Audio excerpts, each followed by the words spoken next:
Good afternoon. Lovely to see everyone here.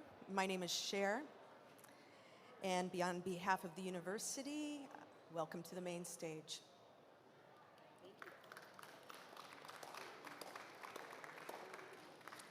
So I have been told that in regards to the Kentucky Book Festival, this is something that you have never seen before. So hang on and prepare for a fast-paced poetry reading. And poets, are you ready? You look ready. This looks like you just are ready to get started.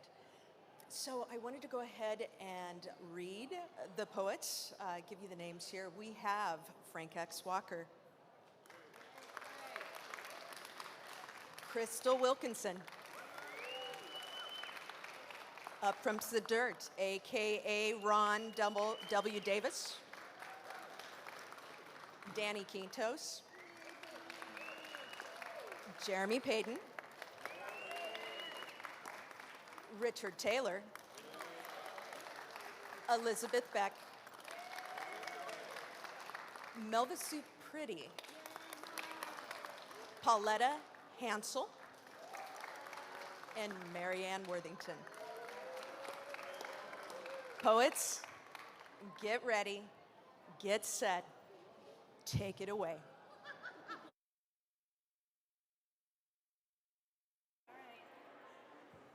So I guess I'm first. I'm Marianne Worthington, and my book is The Girl Singer, and partly it's about women in early country music. So I'll read one of those poems. I saw a letter that Patsy Cline had written to one of the rodeo tailors, Nudie Cone, hey Amanda, to make her some clothing. And ironically, the letter was received by the rodeo tailor the day after she was killed in the plane wreck in Tennessee. So this is on seeing a letter Patsy Cline wrote to Nudie the tailor. Her handwriting sways like a song in dull pencil on dime store tablet paper. The rodeo tailor's name is misspelled, but other details are exact. Her bust measurements, her waist, her hips, a real woman's shape will swing toward the microphone in the silver cape lined in red satin she's asking the tailor to make. Yearning and ache will glitter her voice as a flash comes. She remembers the red cowgirl suit sewn by her mother, wagon wheels and rhinestones burden the hem. The tailor receives her letter as the wreckage smolders nose first in the murky woods. How long will it take you? She asked the tailor. Forever we search for the spangle and sequin. Forever we follow her calligraphed tones. Thank you.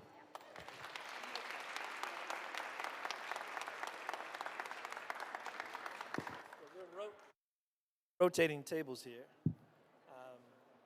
Frank X. Walker, I'm reading from Last Will, Last Testament, a poem called Thumb Wrestlers, in honor of my father, who heard me read for the first time in this very building 22 years ago. Thumb Wrestlers. We held hands for the first time on his deathbed, which would have been insignificant had we at least shared a fist bump, some dap, or a ritual handshake during any of our times together. The distance between us always felt wider because of the unspoken rule about unsolicited touching. According to his sister, people always thought he was a loner, but he was just private. So in his hospital room, surrounded by unblended families, I leaned in close and whispered, then he squeezed and I squeezed back. It was the loudest conversation we had ever had. My warm breath in his ear, our large twin hands entwined and grappling, inventing our own Morse code. shouting all the things we never found words for. We held hands for the first time on his deathbed, but I imagine an infant me wrapping all of my tiny digits around the expanse of one of his massive thumbs, like my son is doing now. He's somewhere in the room, back there.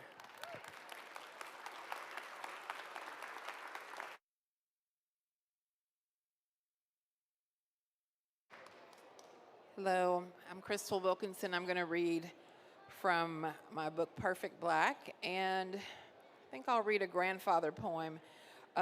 This is an ode to tobacco.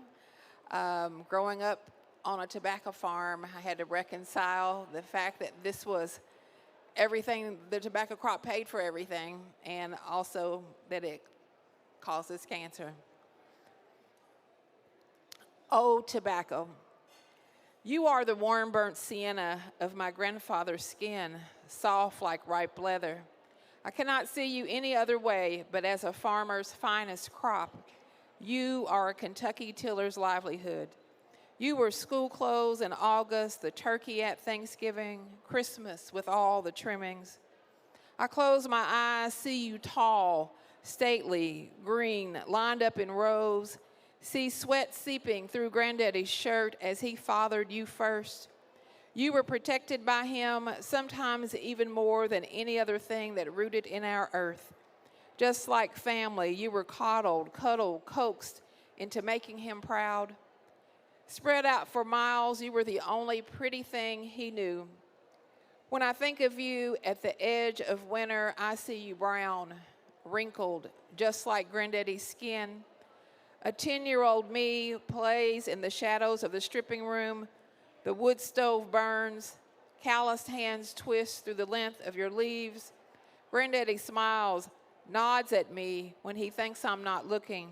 And you are pretty and braided, lined up in rows like a room full of brown girls with skirts hooped out for dancing.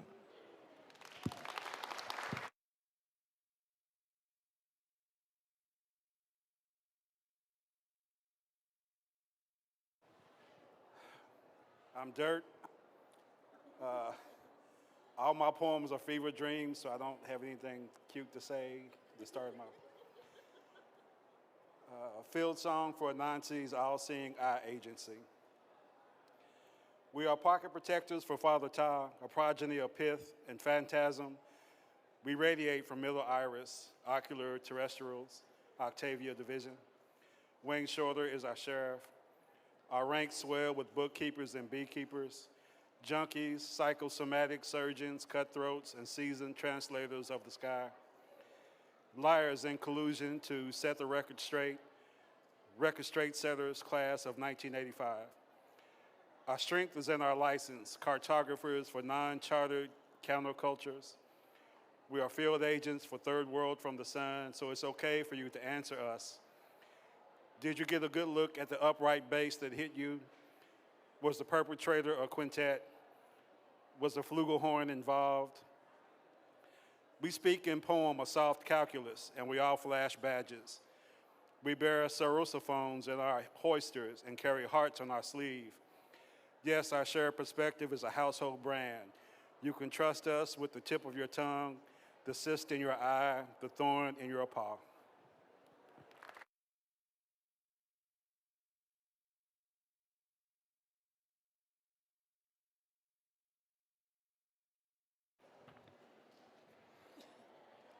I'll be reading a poem from Self-Portrait as an Iguana. Most of my poems tend to be political, take up history. This collection is trying to reconcile myself with writing more personal poems. This one is about my son. It's called As for Beauty. Let us agree on beauty, and if not beauty, as some might come to blow over Mozart or Satie, then joy. I remember a night in Salamanca. Philip Glass played the piano in a palace in ruins. We wanted him to play through the night. An uncle An a cappella choir director would have thought this unwholesome. He wept the night he saw The Graduate. Such fury and noise, such empty, silent sounds. His son left Bach for Cage, the plains of Lubbock for New York, skyscrapers. The house just shuddered. My son has woken up and leapt from his bed. He now hops from step to step and hums. There's music in his descent down the stairs. There's music if you accept chance, if you include ambient noise and allow for improvisation. There's music if you imagine the 12 steps to be a new scale. Let's call it the playful mode. Let's call it pure joy.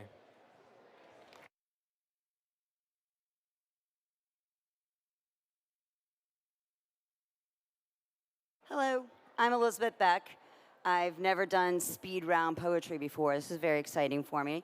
I'm going to read a poem from my new collection, Mama Tried, which is a collection of my teacher poems and my mother poems. Also, I'm the founder of the Teen Howl Poetry Series that's running at 3rd Street Stuff, so come hear the best poets in town on Thursday at Teen Howl.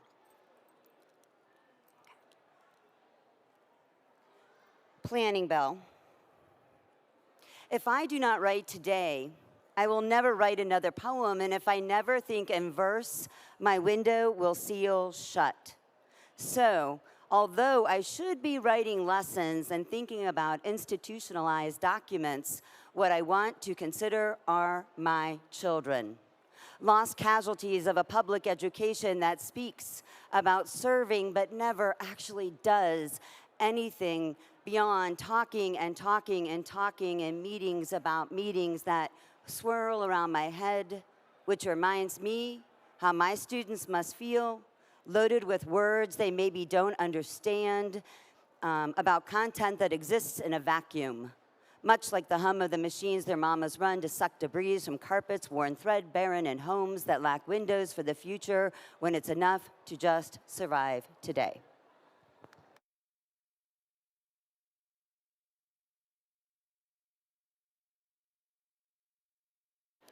Hey, oh wow, I didn't realize how many people were up here. My name's Danni Quintos. I'm going to read from my book, Two Brown Dots. And this is my last poetry reading for Filipino American History Month. And I think I'm the only Filipino American in the poet here. So I'm just going to read this poem, which is sort of a speed education in Philam history and experience. This is Hustle for Dog Eaters. Someone yelled, "That dog gonna end up in a pot of rice," at Margaret Cho, and she tells the story in her stand-up as a joke. When I waited tables, someone's dad ordered fried lice. Someone's brother made a dog meat and the egg rolls joke. In 1904, they shipped 1,200 Filipinos shivering in a train car from Seattle to St. Louis for a human zoo, no joke. They forced them to eat 20 dogs a week. A spectacle for the fairgoers, the butt of the joke, the root of the joke. Once, a coworker barked like a dog because someone else ate Chinese food, but calm down, it was just a joke. When I told her it wasn't okay, she cried, called me a bully. She asked me in tears, "Danni, why can't you take a joke?" Thanks.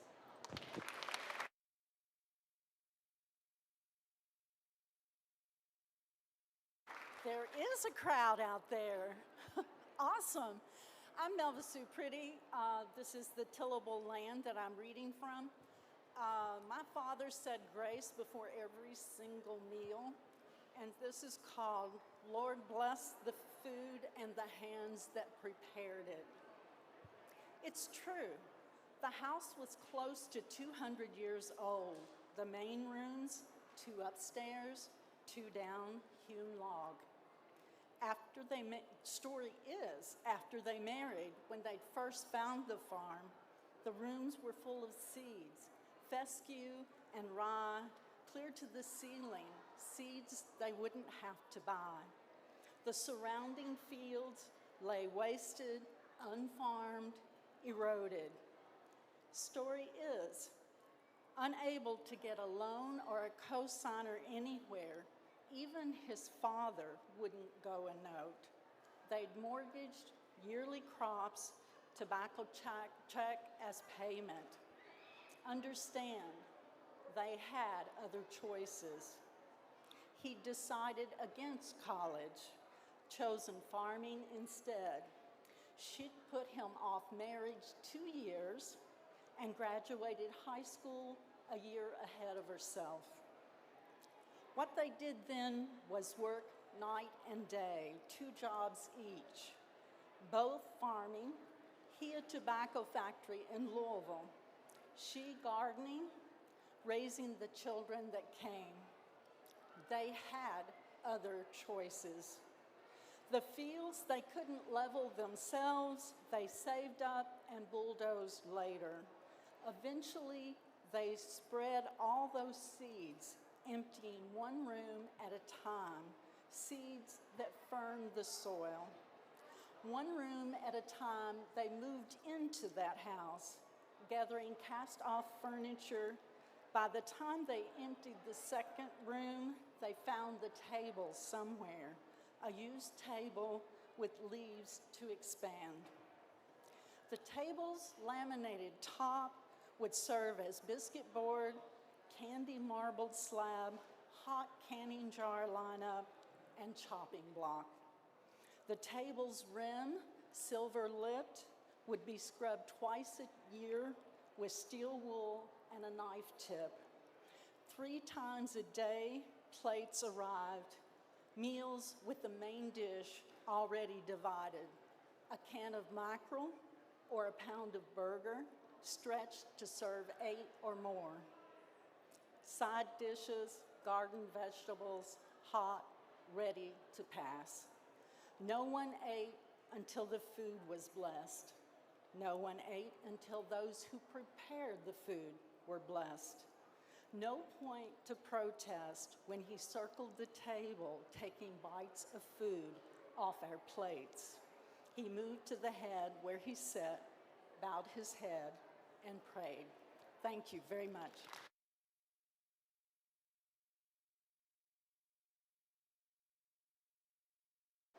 My name is Richard Taylor, and this is from a collection called Snow Falling on Water, New and Selected Poems. I write mostly, I suppose, nature poems, and this poem has an epigraph which is from William Clark, who journeyed with Meriwether Lewis across the country. When he reached the Pacific, he made a simple notation in his journal. It was simply, "Oh, the joy." Driving along the ridgetop road, I glimpse in a cornfield of broken stalks and shreds of snow 2 deer, a doe and a buck, hardly lifting their heads from the stubble on which they are foraging, their sleek, bark-colored coats of winter merging with a backdrop of trees, as their muzzles follow my passing car until it passes, then dropping their wary gazes and bending their necks again. At home in the world as it is, despite its jarring metal, its uncompromising engines, its men who pretend they are foliage of summer trees. I feel a tingle that begins in the wrist and spreads with the joy of them. Thank you.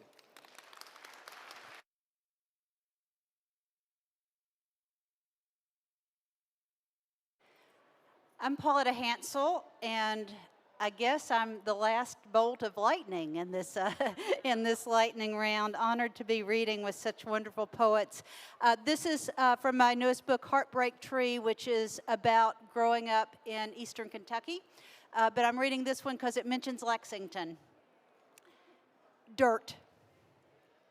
What people in town remember about my family's home was the dirt in the fenced front yard where no grass could stay grown, worn down by the feet of the kids Mom kept in the daycare where I worked too the summer I was 15, in my shorts and tank top, sitting out on the rock wall that bisected the dirt of the yard from the dirt of the driveway. Once, an old woman driving stopped. I don't know how old is old, maybe the old I am now, older than dirt, carved crevices around her mouth, to tell me she once had a waist like mine, steep sloping down, though her ass set up higher. I have been thinking about dirt, or maybe about the rock along the road I never noticed I noticed growing up there, sandstone and shell striated with coal that always looked wet, even in summer, grass a paler brown than the dirt, which, depending on where in the county you were, might be a gravelly, sandy, stony, silty loam. Maybe she said buttocks. Probably she said butt. I didn't know what to say to her. I had nothing to say. On the road out of town, Kentucky 15 to the Parkway to the highway, an hour to there, and you're almost to Lexington, where there's something to do, not sit surrounded by kids and old and dirt, rough, broken, mountainous, deeply dissected. I didn't know that I knew how the farther you got up the road, the coal is gone. There's clay in the rock, and the grass is greener. I mean, really, it is on the other side. Thank you.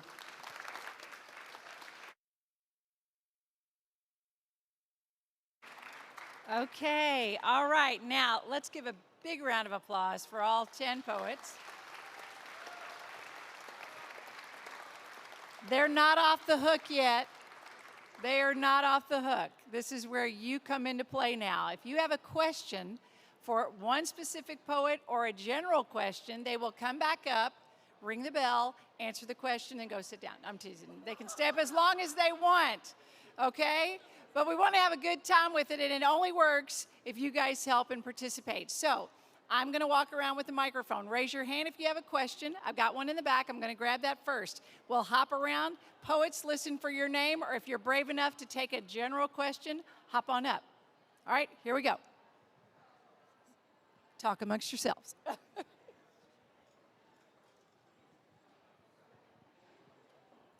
Okay, here's our first question. Yes, I was wondering, as poets, would you all mind reading another poem? Okay, you have my permission. If you've got something, if you have a second poem that you would like to read, by all means, go up. You don't have to go in order. Just somebody go.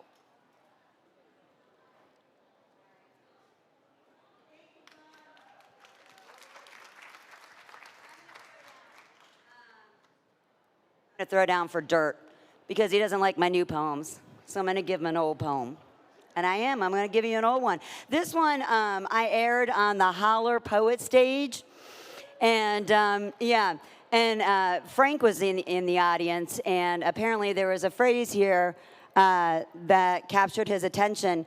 And so he quickly pulled his shirt open to reveal the phrase that was printed on his T-shirt. So this is for you guys. Claw-footed tub. You'll remember, you'll see. I pray the silent Buddha and chant sea salts turn diamond stanzas. Within bath water, I immerse my seal body until only my face, thigh tops mound exposed to the air, causing steam to rise. I breathe deeply, my hair cascades around me, and my ears remember. The childhood tunnel I'd forgotten in my haste for utilitarian showers and mornings between cups of coffee and bus tokens drop as easily into fountains because they fail to hold any more magic than the common copper penny that isn't very common anymore.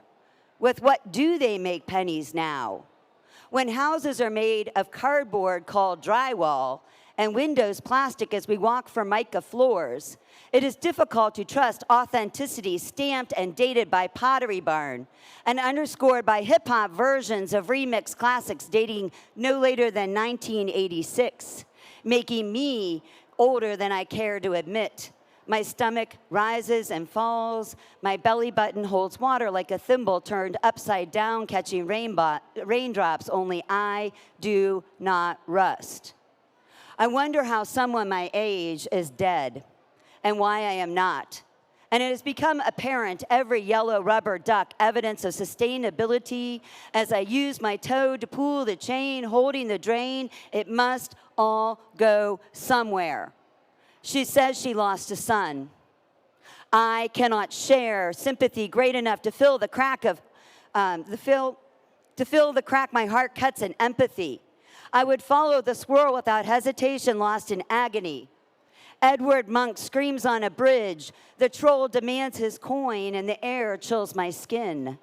I use Turkish towels to remind me of the cats in the ancient ruins of Ephesus, and mosaic sidewalks warning, cave canem, unnecessary, because the hounds already unleashed in my heart as I howl and bark and growl until the yellow smoke of Proof Rock City entices my soul to smoke hookah, sitting cross-legged, drinking tea, as the women come and go, talking of Michelangelo, when all I really want to do is escape down penny lanes.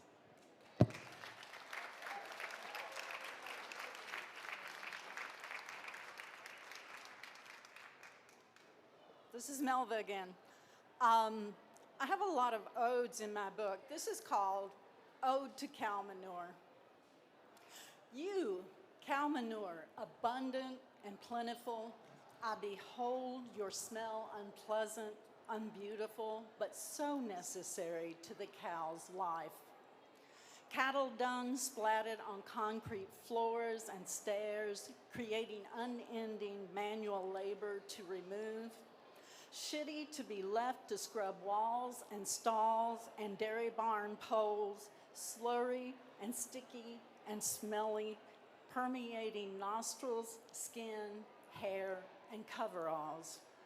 Cow manure, how much of your odor filled my lungs, filled my sinuses, laced my fingernails, permeated my ears, then and now your fetter unending. I washed you starting with the cow's udders, cold and caked. Then I shoveled you, I scrubbed you, I washed you down drains every morning, every night. My God, the shovels, the brushes, the brooms, the bleach. An ever thankless job, unnoticed, unless performed less than best, unless I failed inspection. It should be said, he said, clean enough to eat off the floor, which he liked to repeat, clean enough to eat off the floor. To anyone come to view the parlor splendor.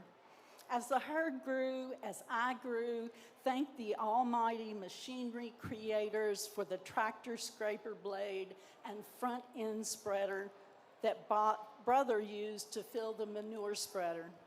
But still, you squatted in our lives, spread across the acres, not just the dairy barn. No, manure, also the pole barn and the feeding barn, the calves barn, shit dropped on the trails into and out of barns, shit plopped when cows invaded the garden, the corn crib, the silo.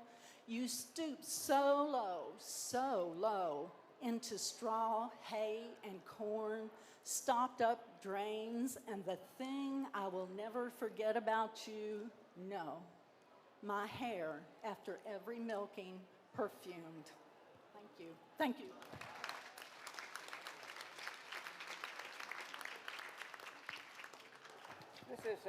This is a short poem from that grows out of some lines by Rumi, the Sufi poet. Jeremy could probably tell me what his dates were, but I disremember. Anyway, it's called The Origins of Dust. And dust, it turns out, our dermatologists will tell us, is primarily dead skin, flaked off skin. The origins of dust. Rumi says we are all of us, rugs on lines, God beating the dust from us. That pain mainly teaches us and makes us wise. The object is not to humble the rug, but to free it of dust that settles on flat surfaces, the sills of windows, neglected desk, the soul that is unnourished. Its origins are the great republics of sands and insects, a mix of pollens, the scales and fur of wild animals, our own tired skins, all reunited with the infinite, flaking, broken into bits, endlessly renewed.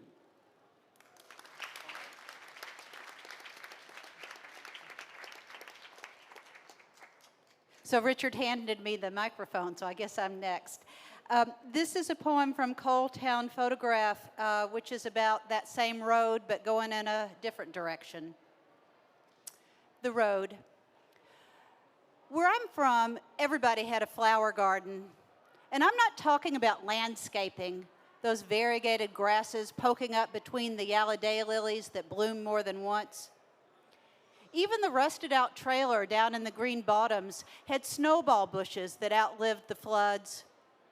Even the bootlegger's wife grew roses up the porch pillars still flecked with a little paint. And in the spring, her purple irises rick-racked the rutted gravel drive. Even the grannies changed out of their house dresses to thin the sprouts of zinnias, so come summer they'd bloom into moo-moos of scarlet and coral down by the road. Now, driving that road that used to take me home, I think how maybe it's still true. Everybody says down here it's nothing but burnout shake and bakes and skinny girls looking for a vein. But everywhere I look, there's mallows and glads, begonias and rubber tire planters painted to match, cannies red as the powder my mother would pat high on her cheekbones when she wanted to be noticed for more than her cobblers and beans. Everywhere there's some sort of beautiful somebody worked hard at. No matter how many times they were told, nobody from here even tries.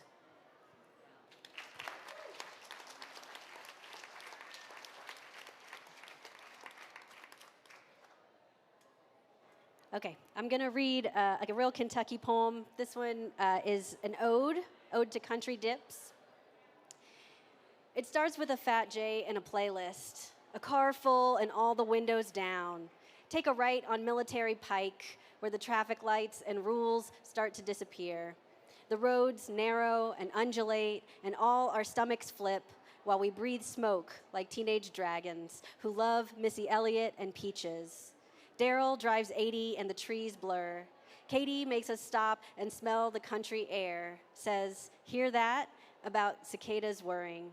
We watch heat lightning clamor against clouds. We pass tobacco barns printed black and gray on color film.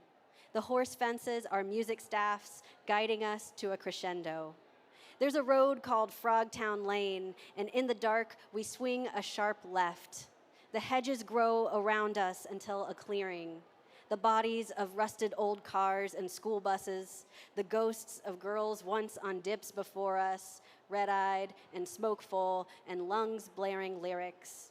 We reverse to escape and find ourselves giddy with relief, and in the stories, we come off braver and bolder than we appeared.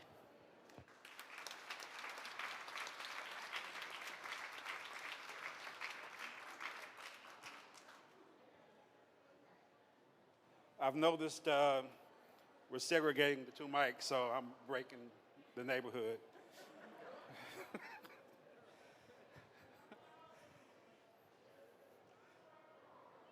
And I had two books come out in 2020, about 8 months apart.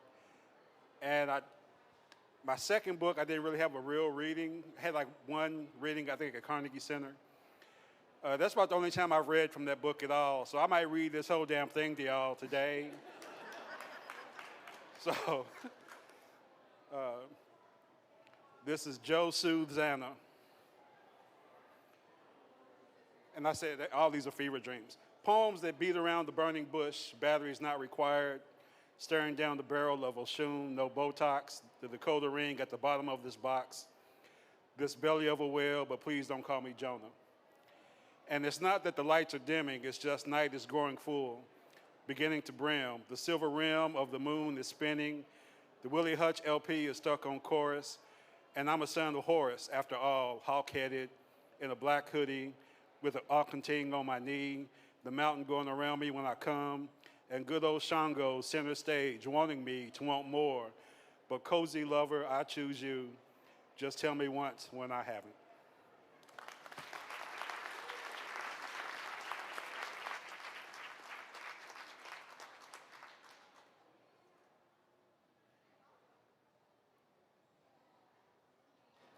Now, before this, Danny was making fun of me for really long introductions. I will resist that temptation, but it's hard. Now I gotta find the poem.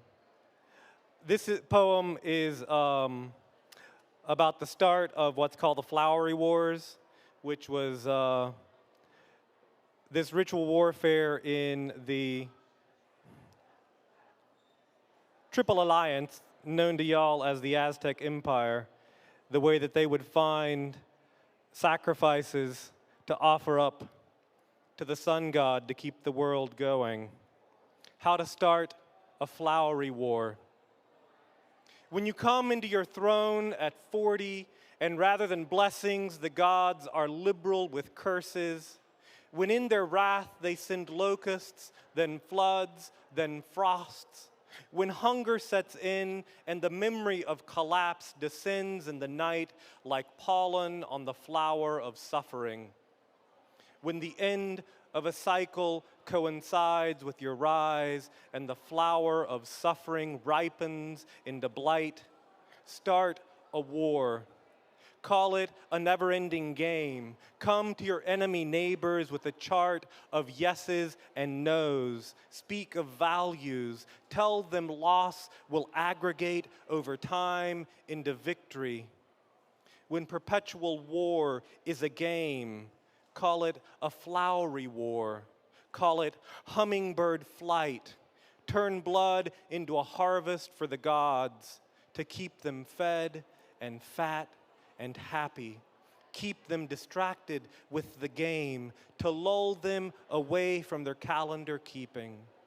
When you say to your neighbors, let's play at flowery wars, stress cooperation. Say attrition plays no role in this game, but know they are pirates.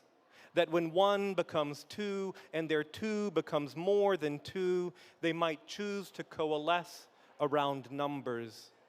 When your neighbors come together over you, rely on your study of paradox. Offer them multiple choices. Remind them life is a stag hunt, that together more warriors can be turned into flowers, that more flowers offered to the flames means more maize. When you come into your throne at 40, when the end of a cycle coincides with your rise, when the gods are liberal with their curses, when perpetual war is a game of flowers, when you say to your neighbors, let's play, when your neighbors come together over you, when life is a dilemma, a tragedy of the commons.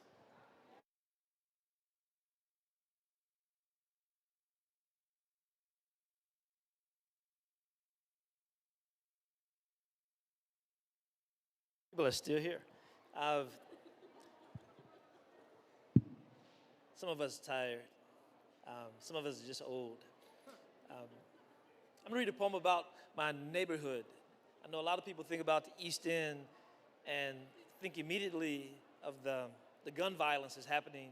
That's almost, I think they're setting records this year already for the amount of violence from shootings. And living in our neighborhood is not uncommon every weekend to hear gunshots. So this is not about gunshots.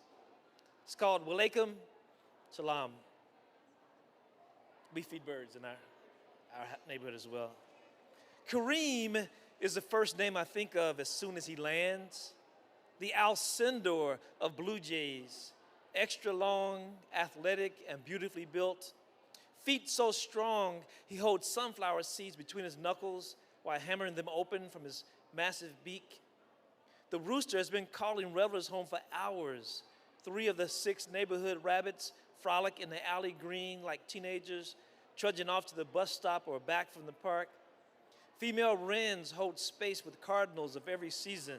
Smaller jays and bully grackles obliged to eat from the table scraps the smaller birds have offered to the ground. It is early May. This quiet morning in the city drowns out the late night sirens, blesses us with this moment of peace. We offer these prayers for this breakfast of silence, the rat-a-tat-tat of woodpeckers instead of guns. Thank you.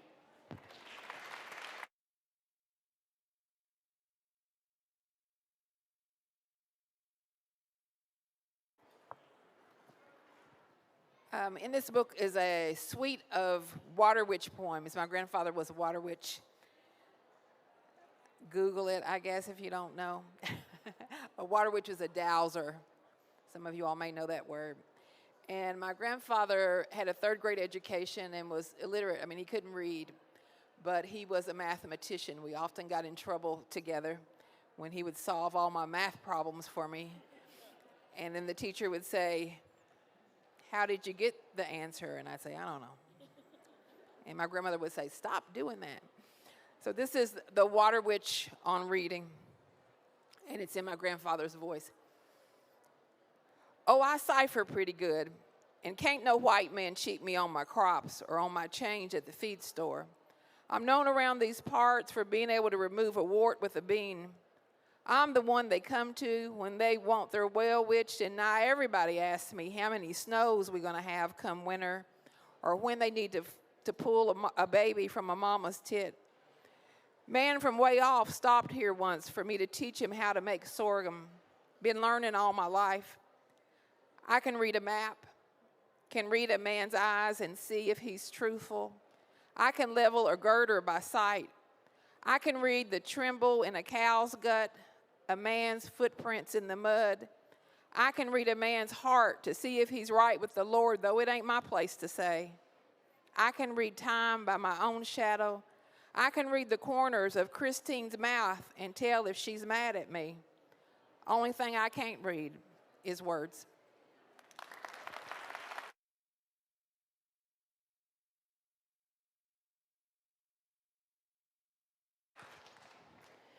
Poem in my grandmother's voice. Wait, I got to get the stance right. Poem in my grandmother's voice. Now, Jesus died for your sins. What do you reckon he would say about that miniskirt and go-go boots you're fixing to wear to church?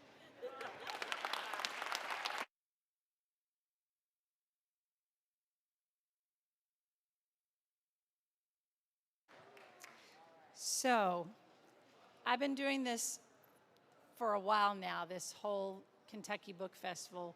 We've never had this lineup. You folks out there staying with us, and I just want to say, let's do it again next year, because this has been one of the most successful sessions out there. Now, we're running out of time, but let me just say this. All these folks that are up here, come up and talk to them. We can stay on this platform as long as you want, but if you have individual questions, I encourage you to ask. Buy their books, please. Obviously, this has been a treat. And from the bottom of our hearts with the Kentucky Book Festival, we thank you.